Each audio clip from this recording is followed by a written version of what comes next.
પરોપકારી વાદળની જેમ સતત વહેતા અને વરસતા પ્રમુખ સ્વામી મહારાજની અમૃત હેલીથી આફ્રિકાના વિવિધ દેશોમાં સત્સંગના સઘન વન ખીલી ઉઠ્યા છે.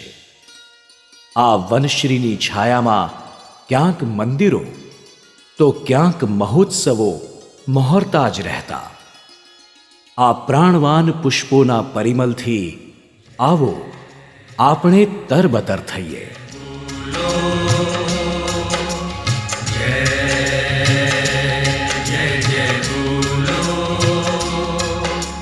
પ્રમુખ સ્વામીનો જય બોલો, જય બોલો. પ્રમુખ સ્વામીનો જય બોલો, જય બોલો. જય જય જય બોલો. જય જય જય બોલો. પ્રમુખ સ્વામીનો જય બોલો, જય બોલો. પ્રમુખ સ્વામીનો જય બોલો, જય બોલો.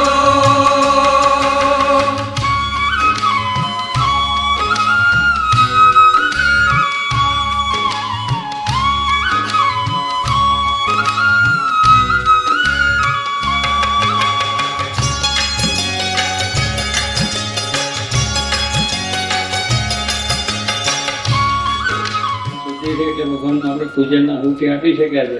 એવી રીતે કાયમ માટે આપણે પણ આ રીતે શુદ્ધ થઈને ભગવાનની ભક્તિ કરવાની છે. એટલે દેવ જેવા તે દેવ ભક્તિ આપણે અંગીકાર કરે છે તેમ આપણે પણ આપણા જીવનમાં વ્યસન છે, દૂષણ છે, અવગુણો છે, પ્રભાવો છે, પ્રકૃતિઓ તેને કાઢી અને ભગવાનની ધર્મ, જ્ઞાન, વૈરાગ, ભક્તિ આદિ ગુણો પ્રાપ્ત કરી અને ભગવાનની સેવા ભક્તિ આપણે થાય તો ભગવાનની પ્રસન્નતા થાય છે.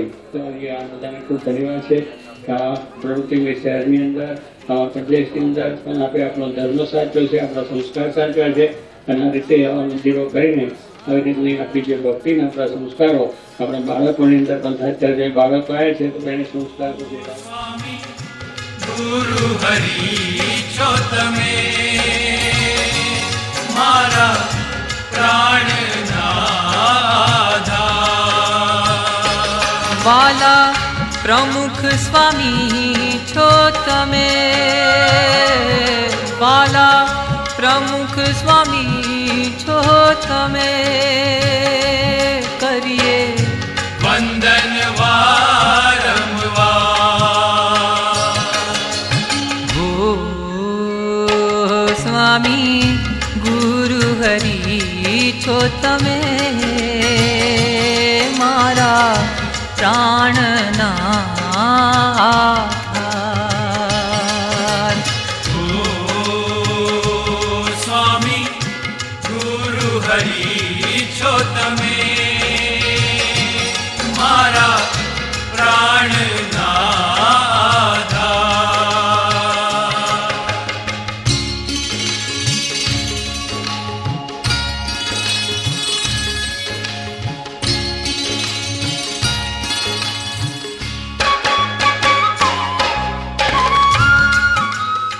ભગવાનને હું કઈ રીતે પ્રસન્ન કરું એવા વિચારો આપણને હંમેશા આવ્યા કરે એવું ભગવાન પાસે વરદાન માગીએ.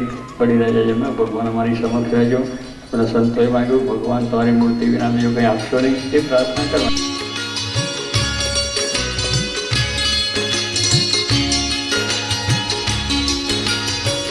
દર્શન કાજે આતુર રહેતા નિત નિત નૈનો અમારા. દર્શન કાજે આતુર રહેતા નિત નિત નૈનો અમારા. કૃપા દ્રષ્ટિ હો हम पर आपनी शुभ आशीष हो तुम्हारा. कृपा दृष्टि हो हम पर आपनी शुभ आशीष हो तुम्हारा.